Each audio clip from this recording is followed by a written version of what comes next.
राधे राधे। माई में चैनल में आपका स्वागत है। आज की इस वीडियो में हम सीखेंगे पर्टिकुलर इंटीग्रल यानी कि PI when f D y equal to e to the power A x V x. ये रूल फोर्थ है पीआई का। इससे पहले मैंने 3 रूल्स और डिस्कस किए थे और इस रूल को सीखने से पहले एटलीस्ट आपको rule second and rule third जरूर आना चाहिए। तो यदि आपको नहीं आता है तो प्लेलिस्ट का लिंक मैं डिस्क्रिप्शन प्रोवाइड कर दूंगी, आप उसको सीख लीजिएगा। ओके, उसके बाद ही आप इसे सीख पाएंगे। तो और स्टार्ट करने से पहले यदि आप चैनल पर नए हैं तो चैनल को सब्सक्राइब करके बेल आइकन प्रेस कर लीजिएगा, आपको आने वाली वीडियोस का नोटिफिकेशन मिल सके। अभी इसके आगे और भी है रूल पीआई का, वो भी मैं डिस्कस करूंगी नेक्स्ट वीडियोज में, और ऑयलर कॉची इक्वेशंस को भी हम सीखेंगे। ठीक है, तो चलिए स्टार्ट करते हैं। देखिए, इस रूल में हम क्या सीखने वाले हैं और कैसे इसको हम फॉलो करेंगे।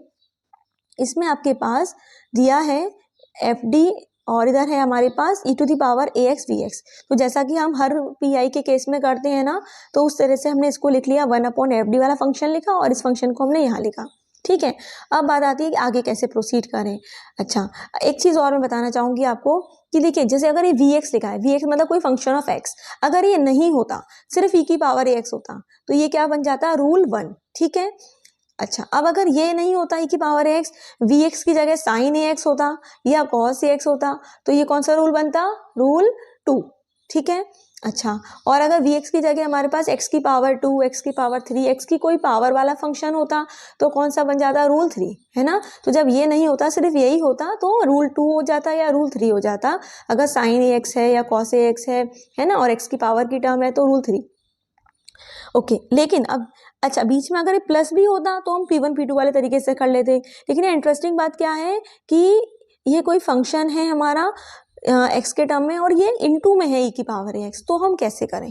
तो ये बहुत इंटरेस्टिंग है और बहुत इजी है ये वाला मेथड। मेनली ये रूल 2 और 3 पर ही डिपेंडेंट है, बस एक स्टेप है जो उसमें एक्स्ट्रा करना है। बहुत ईजी मेथड है ये। तो क्या करते हैं हम, इसमें फर्स्ट स्टेप लिखने के बाद ई की पावर ए एक्स को हम शिफ्ट कर देते हैं राइट से लेफ्ट की तरफ। ठीक है, तो हमने क्या किया, इसको उठा के लेफ्ट में बैठाया, यानी कि हमें यहाँ पे आ गया ये 1/। अब इसमें क्या होता है, इसमें भी शिफ्टिंग होती है, तो डी किससे शिफ्ट हो जाता है, डी प्लस ए से। जो डी है वो किससे शिफ्ट हो गया, डी प्लस ए से। तो डी की जगह डी प्लस ए कर दिया और इसको उठा के इधर शिफ्ट कर दिया। याद रखिएगा, जो ए का साइन है वही यहाँ पे आया है, यहाँ प्लस ए है तो इसलिए डी प्लस ए आया। अगर ये माइनस का ए होता तो डी माइनस ए आता। ठीक है, बस ये एक स्टेप एक्स्ट्रा करना है। फिर अगर ये साइन एक्स या कॉस एक्स का होगा तो रूल 2 लगा देंगे, एक्स की पावर वाला फंक्शन होगा तो रूल 3 लगा देंगे। ठीक है, इसीलिए मैंने कहा आपको रूल 2 और रूल 3 जरूर आना चाहिए इसको करने से पहले। तो चलिए हम स्टार्ट करते हैं। तो देखिए, इस क्वेश्चन में पीआई निकालने के लिए सबसे पहले जैसे हम लिखते थे, फर्स्ट स्टेप वो लिखा हमने। ये डी के टर्म में नहीं दिया था तो मैंने डायरेक्टली लिख लिया, ये डी स्क्वायर मिला, यहाँ से 4d और यहाँ से -12। ठीक है, और y बाहर रहता है तो उसको तो हमें लिखना नहीं होता, ये आ गया, है ना। अब यहाँ पे क्योंकि ये मल्टीप्लाई में है तो जैसा मैंने आपको रूल के अकॉर्डिंग बताया, इसको हमने लेफ्ट राइट से कहाँ शिफ्ट किया, लेफ्ट में। तो ई की पावर 2x उठ के यहाँ आ गया और d किससे रिप्लेस हो गया, d प्लस 2 से, क्योंकि यहाँ पे क्या लिखा था, +2, है ना। तो d की जगह d प्लस 2 आ गया और हर जगह आएगा जहाँ जहाँ d होगा। एक d इधर भी था तो यहाँ भी हुआ ये शिफ्टिंग, -12 एज इट इज और ये x-1 जो बचा as it is.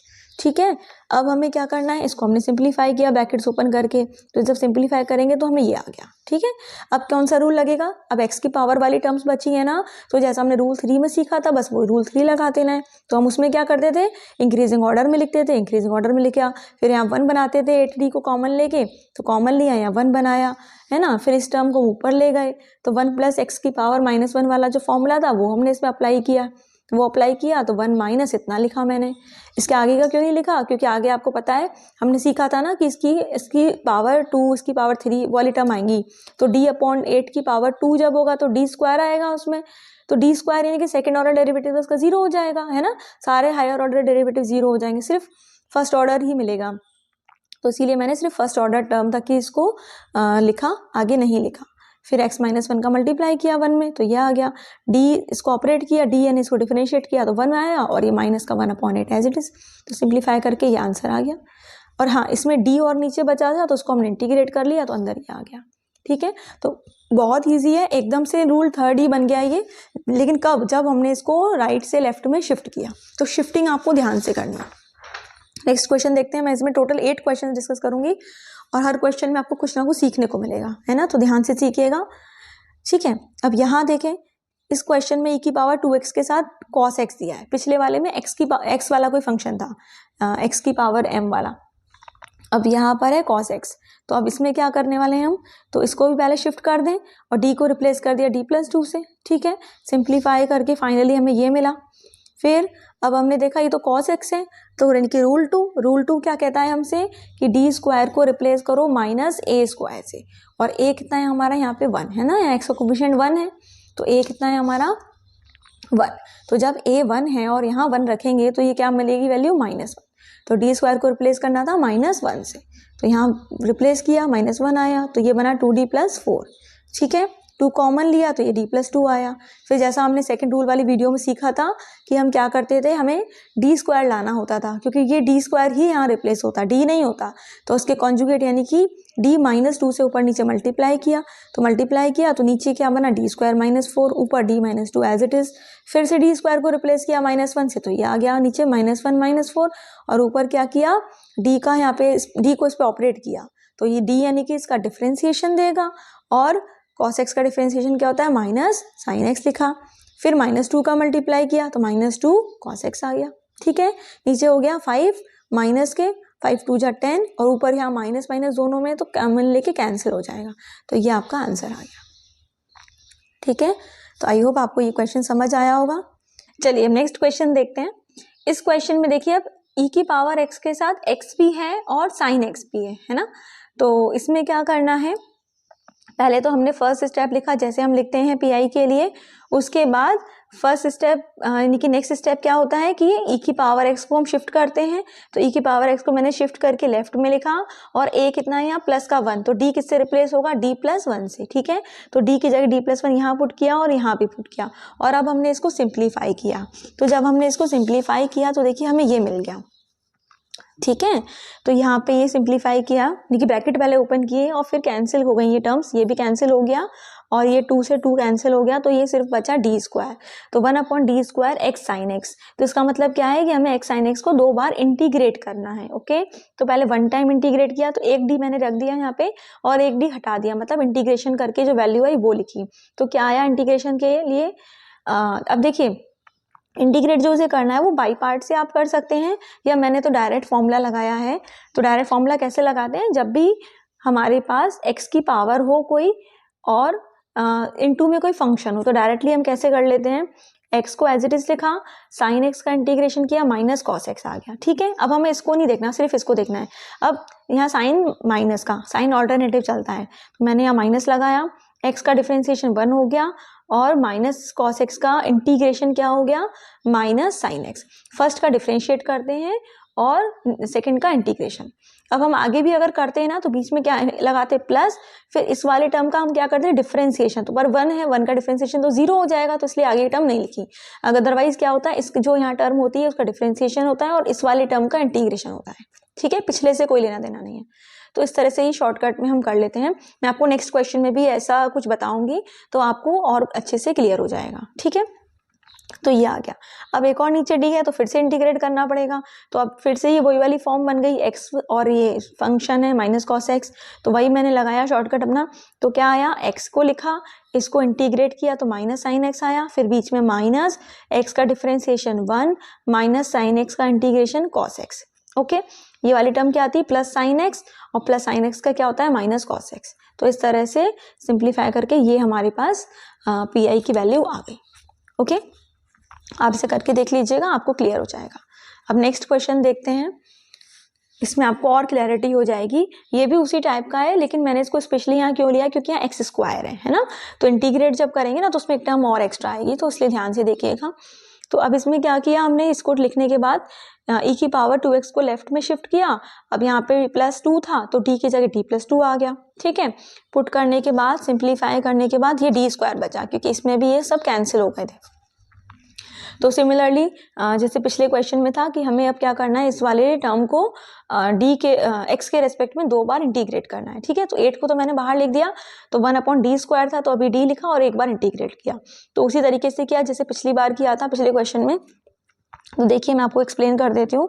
First term को एज इट इज लिखा, सेकेंड टर्म को हमने क्या किया इंटीग्रेट, ओके। ये फर्स्ट फंक्शन, ये सेकंड, तो इसको ऐसे ही लिखा और इसको इंटीग्रेट किया, ये आ गया। अब क्या लगाते हैं, माइनस। मैंने आपको बताया था ना साइन ऑल्टरनेटिव आता है तो माइनस लगाया। अब हमें उसको नहीं देखना, अब हमें सिर्फ इसको देखना है। तो एक्स स्क्वायर का तो डिफरेंशिएशन किया तो आ गया 2x, इस वाली टर्म का इंटीग्रेशन किया तो क्या आया, minus as it is, cos का साइन होता है तो cos 2x का साइन 2x और एक अपॉन में 2 आएगा तो 4 आ गया। ठीक है, अभी मैंने इसको माइनस इसके साथ ही रखा है ना, बाद में इसको थोड़ा बैलेंस कर लेंगे। फिर नेक्स्ट स्टेप में यहाँ माइनस आ चुका तो प्लस की बारी है, 2x का हम डिफरेंशिएशन करेंगे तो 2 हो जाएगा और इस वाले टर्म का इंटीग्रेशन करेंगे तो क्या हो जाएगा, माइनस ऑलरेडी है ये, तो जब इंटीग्रेट किया तो क्या आ गया, cos 2x हो गया और 2 एक नीचे जाएगा तो 4 2 जा 8 हो जाएगा। ओके, तो ये हमारा इंटीग्रेशन हो गया। इसको सिंप्लीफाई करके लिख लें तो माइनस मैंने इसका आगे ले लिया, माइनस माइनस प्लस हो गया, ये यहाँ कैंसिल हो गया, 2 2 जा 4 तो x/2 हो गया यहाँ पे sin 2x और ये 1/4 हो गया, 1/4 cos 2x है ना, ये कैंसिल हो गया था। ठीक है, अच्छा अब इसके बाद एक डी और था तो एक बार और इंटीग्रेट करना है ना, तो एक बार और इंटीग्रेट करना है तो हर टर्म को करना है। तो इसको फिर से मैंने वही रूल लगाया, माइनस को बाहर रखा, इसमें वही रूल लगाया तो first term as it is, second का इंटीग्रेशन sin 2x/2। अब फिर इस पे ध्यान देंगे हम, तो यहाँ माइनस लगाया, इसका डिफरेंशिएशन 2x और नीचे 2 एज इट इज। ठीक है, फिर इसका इंटीग्रेशन यहाँ। अब आप ये मत करना कि इस माइनस को यहाँ लगा दो, फिर आप गड़बड़ कर सकते हो। ठीक है, तो इसलिए जो माइनस हो, मल्टीप्लाई में हो या डिवाइड में कोई नंबर कुछ हो, उसको वहीं रखो, नेक्स्ट स्टेप में भले सिंप्लीफाई कर लो। ठीक है, तो मैंने भी यही किया कि इसको इंटीग्रेट किया तो ये वाली टर्म आ गई। ओके, फिर प्लस लगाया, अब यहाँ से जब डिफरेंशिएट किया x का डिफरेंशिएशन 1 होता है तो यहाँ 1 आ गया, इसको इंटीग्रेट किया तो ये मिला हमें। ठीक है, फिर x/2 sin 2x था तो इसमें भी x/2 first term as it is, sin 2x का इंटीग्रेशन माइनस cos 2x/2, फिर बीच में माइनस हम लगाते हैं और x/2 मतलब डिफरेंशिएट करेंगे तो क्या आएगा 1/2, इसको इंटीग्रेट किया तो ये वाली टर्म मिल गई हमें। फिर आगे तो अब इसमें x की कोई टर्म है नहीं तो खत्म हो गया ये, है ना। अच्छा, उसके बाद यहाँ पे क्या था 1/4 cos 2x, इसको हमने इंटीग्रेट किया तो ये आ गया sin 2x/8। अब इनको हमें थोड़ा सिंप्लीफाई करें तो क्या आएगा, तो आप करके देख लीजिएगा, सिंप्लीफाई मैंने किया है, मेरा ये आया है, आप करके देख लीजिएगा आपका कितना आ रहा है। ठीक है, तो आई होप आपको इंटीग्रेशन समझ आया होगा। तो अभी इसमें 4 क्वेश्चंस और बाकी हैं, फटाफट उनको भी समझ लेते हैं। तो आपको जरूर इस क्वेश्चन में कुछ नया सीखने को मिला होगा, है ना, प्रैक्टिस हो जाएगी इसमें क्योंकि एक्स स्क्वायर था। अब नेक्स्ट क्वेश्चन देखिए, थोड़ा सा बिल्कुल देखने में डिफरेंट है और है ही एक्चुअल में डिफरेंट, तो मैंने इसलिए लिया क्योंकि यहाँ पे इंटीग्रेशन अलग फंक्शन का होगा। तो इसको समझ लेते हैं क्या है। इसमें भी हमने फर्स्ट स्टेप जैसे लिखते हैं वो लिखा। अब देखिए इसमें e की पावर -x है ना, तो इसको लेफ्ट में ले गए। तो मैंने आपसे क्या बताया था कि जो यहाँ पे होता है साइन वही आता है, तो ये वहाँ पे क्या लिखा है -1, तो d किससे रिप्लेस होगा, d -1 से। ठीक है, तो यहाँ और यहाँ दोनों जगह हमने d को d -1 लिखा। ओके, और 1/x+2 बचा, उसको एज इट इज लिखा। फिर इसको जब सिंप्लीफाई किया तो इसमें भी यही हो जा रहा है कि कैंसिल हो गया, तो क्या आ गया d²। तो अब क्या करें, इसको इंटीग्रेट करें। तो वन टाइम इंटीग्रेशन क्या हो जाएगा, log x+2, क्योंकि 1/x का log x होता है ना, तो 1/x+2 का क्या होता है log x+2, ये आ गया। अब इसको दोबारा इंटीग्रेट करना है, तो दोबारा इंटीग्रेट करने के लिए तो आपको यहाँ बाई पार्ट लगाना ही पड़ेगा। ठीक है, क्योंकि वैसा भी नहीं है जो मैंने तरीका बताया था, उसमें x की पावर होनी चाहिए साथ में, तो यहाँ पे है ही नहीं, तो बाई पार्ट लगाना पड़ेगा। तो बाई पार्ट कैसे लगाएंगे, ये फर्स्ट मानना और सेकंड कुछ नहीं था, तुमने 1 ले लिया, ये सेकंड हो गया 1। तो first function as it is, second का इंटीग्रेशन किया तो x माइनस, फिर फर्स्ट का डिफरेंशिएशन 1/x+2, सेकंड का इंटीग्रेशन x। ठीक है, अब क्या करते हैं, इस पूरे को इंटीग्रेट करना है ना। तो मैंने क्या किया, फर्स्ट टर्म तो ऐसे ही लिखी, इस x को बस आगे लिख दिया। अब इसमें ऊपर x था तो +2 - 2 किया, तो +2 - 2 करने से क्या हुआ, जब इस x+2 को इसके नीचे ले गए तो 1 हो गया, इसको इसके नीचे ले गए तो ये आ गया 2/x+2। ठीक है, अब इससे इंटीग्रेट करना आसान हो गया, इस टर्म को एज इट इज रखा, -1 का इंटीग्रेशन x, तो -x आ गया, माइनस माइनस प्लस हो गया, 2 एज इट इज आ गया, 1/x+2 का इंटीग्रेशन log x+2 हो गया। ठीक है, तो ये आपके PI का आंसर आ गया। ओके, चलिए अब नेक्स्ट देखते हैं।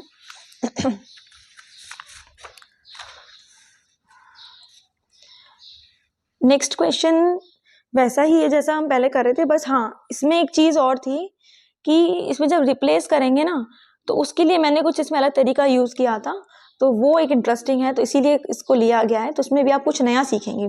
ये फंक्शन वैसा ही है लेकिन करते समय ये थोड़ा बड़ा है ना, ये d की पावर 4 में, तो थोड़ा सा डिफरेंटली इसको किया गया है। तो उसमें यहाँ सॉल्व लिखा था इसलिए मैंने इसका CF निकाला है। CF निकालने के लिए इसके हमने 4 रूट्स आएंगे ऑक्सिलरी इक्वेशन के। तो एक 0 आ गया, m कॉमन आ गया था, एक इसका गैस किया रूट तो वो -1 हो गया। फिर 2 रूट इस वाले मेथड से निकाले। ये जो शॉर्टकट मेथड था मैंने जब CF की वीडियोस बनाई थी तो आपसे डिस्कस किया था, तो आई होप आपको ये आता होगा। नहीं आता तो CF की वीडियोस देख लीजिएगा, वहाँ बहुत अच्छे से एक्सप्लेन किया गया। तो अभी मैं इसमें टाइम नहीं लगाऊंगी, सीधे PI पर चलते हैं।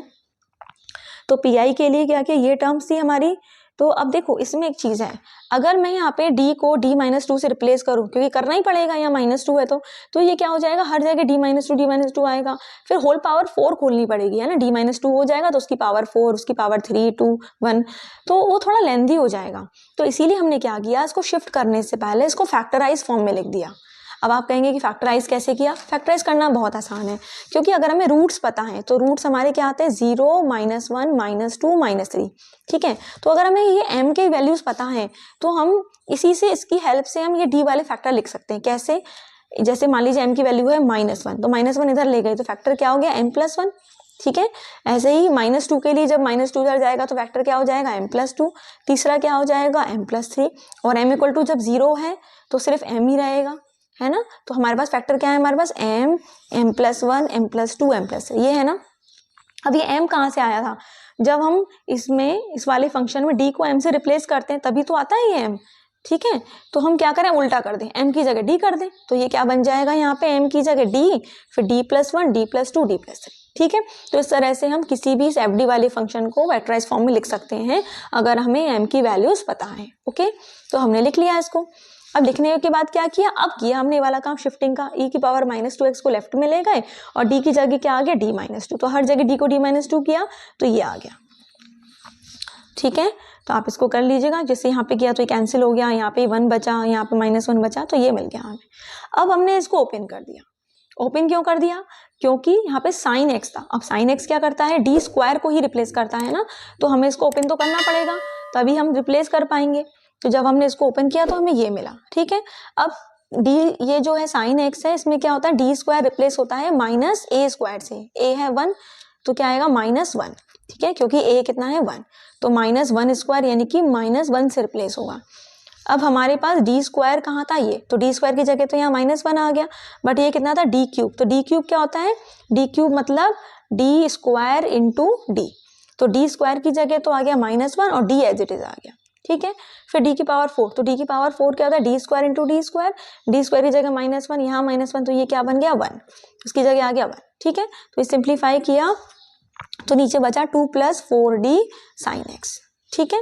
अब sin x है तो जैसे हमने sin x वाले रूल में सीखा था ना कि ऊपर नीचे कॉन्जुगेट का मल्टीप्लाई करते हैं, तो वही हमने यहाँ पे किया। इसमें देखिए क्या हुआ, ये यहाँ से 2 कॉमन ले लिया तो ये तो कट के 10 हो जाएगा, e की पावर -2x हो गया। अब यहाँ बचेगा 1 + 2d, तो ऊपर नीचे कॉन्जुगेट से मल्टीप्लाई किया 1 - 2d से, तो क्या हुआ, ऊपर वाले को तो ऐसे ही रहने दिया, नीचे बन गया 1 - 4d का होल स्क्वायर, a² - b² वाला फॉर्मूला लग गया। अब d² को रिप्लेस कर सकते हैं हम किससे, -1 से, तो यहाँ -1 जब रखा तो माइनस माइनस क्या हो गया, प्लस, तो +4 हो गया। ऊपर क्या हुआ, 1 का मल्टीप्लाई हुआ तो sin x आया, -2 ऐसे ही आया और sin x का डिफरेंशिएशन cos x आया, ठीक है। और नीचे क्या बन गया, ये 5 2 जा 10, तो ऊपर आ गया 2, ओके। तो इस तरह से ये और ये टर्म ऐसे ही आ गई, तो ये आपको PI मिल गया, ठीक है। तो आपको ये क्वेश्चन आई होप समझ आया होगा। अभी 2 क्वेश्चंस और बाकी हैं, फटाफट समझ लेते हैं। ये देखिए, ये मैंने इसलिए लिया क्योंकि इसमें sec x और tan x वाली टर्म्स थी, तो एक बार आप करके चुके होंगे तो एग्जाम में अगर सपोज ऐसा क्वेश्चन आता है तो आप वहाँ पे इजीली कर पाएंगे, है ना, इसीलिए लिया, ताकि आप सोचें ना कि sec x tan x है तो कैसे करें। तो इसमें क्योंकि e की पावर x का मल्टीप्लाई था तो हमें समझ आया कि e की पावर x के साथ कोई फंक्शन है तो कौन सा रूल लगाना है, रूल 4, ठीक है, इसीलिए रूल 4 लगाना है। तो रूल 4 लगाने के लिए क्या करना होता है, इसको हमें भेजना था लेफ्ट में और d रिप्लेस हो गया d + 1 से, 1 से 1 कैंसिल हो गया तो क्या आ गया, d², तो d² आ गया। इसका मतलब आपको क्या करना है, इसको इंटीग्रेट। तो जब इसको इंटीग्रेट करना है तो कैसे इंटीग्रेट करेंगे, तो मैंने यहाँ पे करके दिखाया है। जब हमें इसको इंटीग्रेट करना है तो हमने क्या किया, sec x को t माना, तो sec x tan x dx क्या हो गया, dt, ठीक है। तो इसमें एक sec x को हम छोड़ दें अगर, तो sec x tan x dx को dt लिखा और जो एक sec x बचेगा उसकी जगह t हो गया, तो ये t dt बन जाएगा। और t का इंटीग्रेशन क्या होता है, t²/2, ठीक है। और फिर t क्या माना था, sec x, तो ये आंसर क्या आ गया, sec² x/2, t की वैल्यू रख दी तो ये हो गया। तो इसीलिए इसका जो इंटीग्रेशन आया वो आ गया आपके पास sec स्क्वायर एक्स बाई 2, यहाँ 2 और आएगा, है ना। अच्छा, इसके बाद अब क्या करना था, sec स्क्वायर एक्स का इंटीग्रेशन, तो sec स्क्वायर एक्स का इंटीग्रेशन क्या होता है 10x, तो 10x बाई 2। ओके, तो ये आपको आंसर इसका मिल गया। चलिए अब नेक्स्ट और लास्ट क्वेश्चन देखते हैं। इसमें आपके पास दिया है x sine H x, sine hyperbolic x। तो इसको मैंने क्यों लिया, क्योंकि आप जानते हैं साइन हाइपरबोलिक x को हम लिख सकते हैं e की पावर x में, तो ये हमारा क्या होता है e की पावर x माइनस e की पावर माइनस x अपॉन 2, है ना। तो किस तरह का फंक्शन बन गया, e की पावर x में मल्टीप्लाई हो रहा है x का और इसमें भी हो रहा है, तो इसीलिए इसको मैंने लिया, क्योंकि एक्सपोनेंशियल फंक्शन में x का मल्टीप्लाई हो रहा है, तो ये रूल 4 लगेगा। तो सॉल्व यहाँ लिखा था, तो उसकी ऑक्सिलरी इक्वेशन लिख ली, रूट्स निकाल लिए और CF लिख लिया, है ना। तो CF तो आप लिखना जानते हैं। PI पे देखते हैं, तो जो साइन हाइपरबोलिक एक्स की मैंने आपको वैल्यू बताई वो हमने पुट करी, ठीक है। तो अब इसको दो पार्ट्स में ब्रेक किया, P1 P2 में। तो P1 में क्या लिया मैंने, x e की पावर x अपॉन 2 को मैंने आगे बैठा दिया, 1/2 आप यहाँ पे भी लिख सकते थे, कोई फर्क नहीं पड़ता, मैंने आगे लिख दिया है, और ये 1/d स्क्वायर माइनस 4 आ गया, ठीक है। तो फिर अपना रूल 4 इसमें लगा लिया, इसको वहाँ रिप्लेस किया, d को d+1 लिखा, और इसको करने के बाद हमारे पास ये आ गया।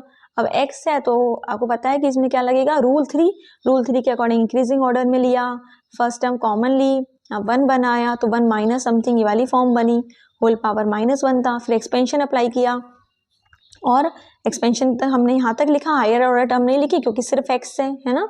फिर इसको उसमें मल्टीप्लाई किया 1 में, यहाँ ऑपरेट किया तो 2/3 आया, d स्क्वायर से वैल्यू 0 आ जाएगी, तो ये आ गया, ठीक है।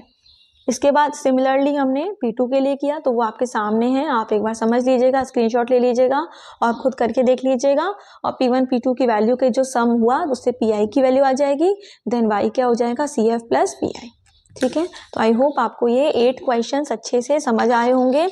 अब इसके बाद एज यूजुअल जैसे कि मैं आपको क्वेश्चंस देती हूँ सॉल्व करने के लिए, तो ये आपके सामने हैं 4 क्वेश्चंस विद आंसर्स, तो इसका आप स्क्रीनशॉट ले लीजिए और इन क्वेश्चंस को सॉल्व करिएगा और कमेंट करके मुझे बताइएगा कि आप कर पाए या नहीं। आपके कमेंट्स मुझे मोटिवेट भी करते हैं और मुझे पता चलता है कि आप एक्चुअल में सॉल्व कर पा रहे हैं या नहीं, कितना सीख रहे हैं, और मोटिवेशन बहुत मिलता है मुझे आपके कमेंट से।